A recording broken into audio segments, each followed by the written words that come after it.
Assalamualaikum warahmatullahi wabarakatuh. Ketemu lagi nih kita. Di video kali ini, saya bakal lanjutin part sebelumnya. Di part yang pertama, kita sudah menyelesaikan kasus yang pertama. Dan untuk part yang ini, kita bakal selesaiin kasus yang kedua nih. Kita langsung masuk aja ke pertanyaannya.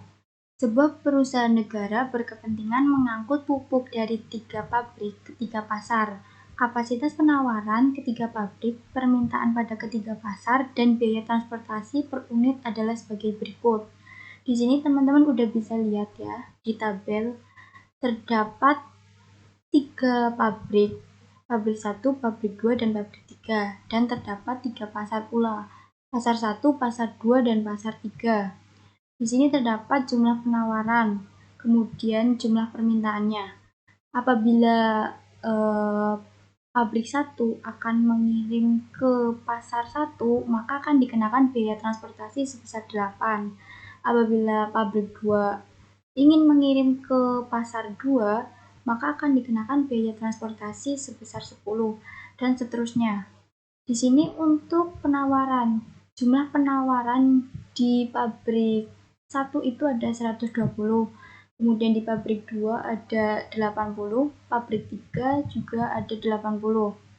Untuk permintaannya, untuk pasar 1 ada 150 permintaan, kemudian pasar 2 ada 70, dan pasar 3 ada 60.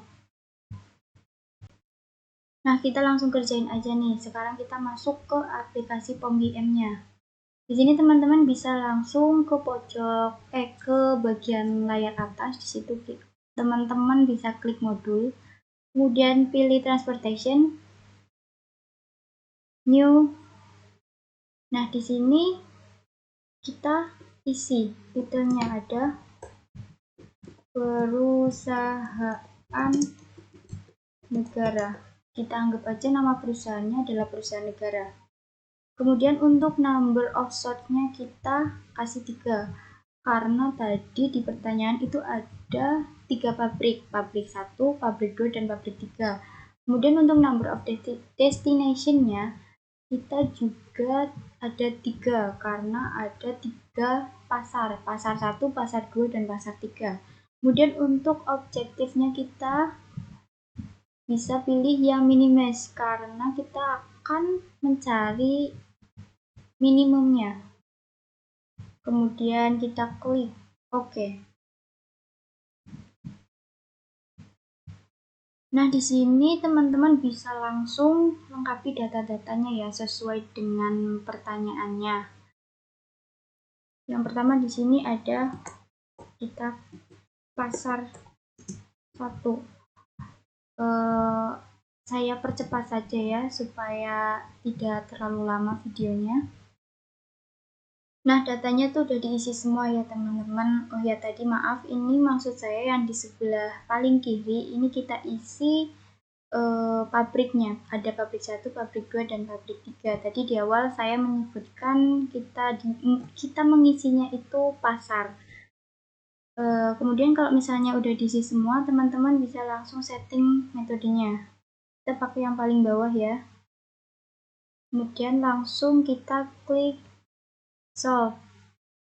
Nah, bakalan muncul seperti ini ya teman-teman. Nah, di metode transportation result ini menunjukkan solusi paling tepat atau optimal untuk biaya transportasinya. Kayak yang udah teman-teman lihat nih.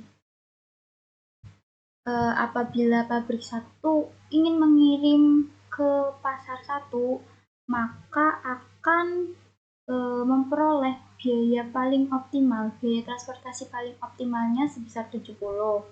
Dan begitu pula untuk selanjutnya pasar 2, untuk pasar 3 pabrik 2 ke pasar 2 dan seterusnya. Dari data ini kita bisa lihat dana paling optimalnya itu sebesar 1.920 US dollar. Kemudian kita langsung masuk aja ke metode yang kedua. Yang kedua itu ada marginal cost. Seperti yang udah saya jelasin di video yang pertama ya, marginal cost itu adalah biaya tambahan. Jadi apabila pabrik 1 akan mengirim ke pasar 2, maka akan dikenakan biaya tambahan sebesar 1. Kemudian pabrik 2 akan mengirim ke pasar 1, maka akan dikenakan biaya tambahan sebesar 1.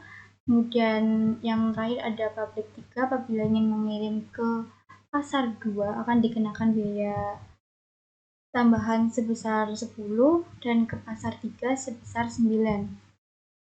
Nah, kita lanjut ke metode yang ketiga, ada final solution table. Untuk final solution table ini menunjukkan besaran alokasi dari tempat yang akan dituju. Kayak yang bisa teman-teman lihat nih di bawah. Untuk angka yang berwarna biru itu adalah besarnya alokasi, sedangkan angka yang berwarna ungu adalah besarnya marginal cost-nya. Kita masuk ke metode selanjutnya. Ada iteration. Tahap iteration ini untuk memperoleh solusi paling optimal.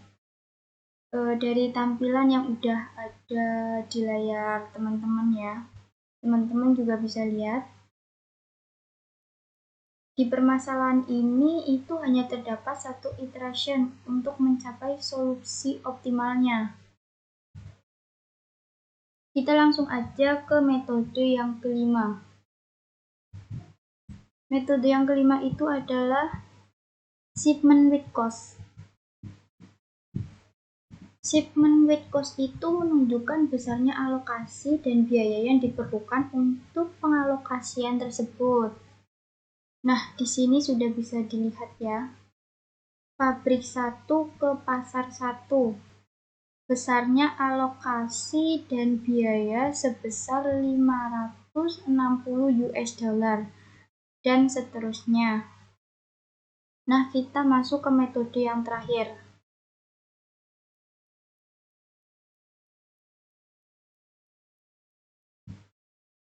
Nah, di shipping list itu menunjukkan rincian pengalokasian. Dari tabel shipping list di bawah ini udah bisa teman-teman lihat ya. Di sini jika pabrik 1 mengirim ke pasar 1 sebesar 70 dengan biaya sebesar 8 satuan, jadi total untuk pengiriman tersebut sebesar 560. Nah, untuk kasus yang kedua ini udah berhasil diselesaikan ya teman-teman. Untuk kasus ketiganya nanti kita bakal bahas di part yang ketiga ya teman-teman. Semoga part kedua ini bisa melengkapi part yang pertama ya. Dan semoga bisa bermanfaat untuk teman-teman. Sekian dari saya. Wassalamualaikum warahmatullahi wabarakatuh. Sampai bertemu di part selanjutnya.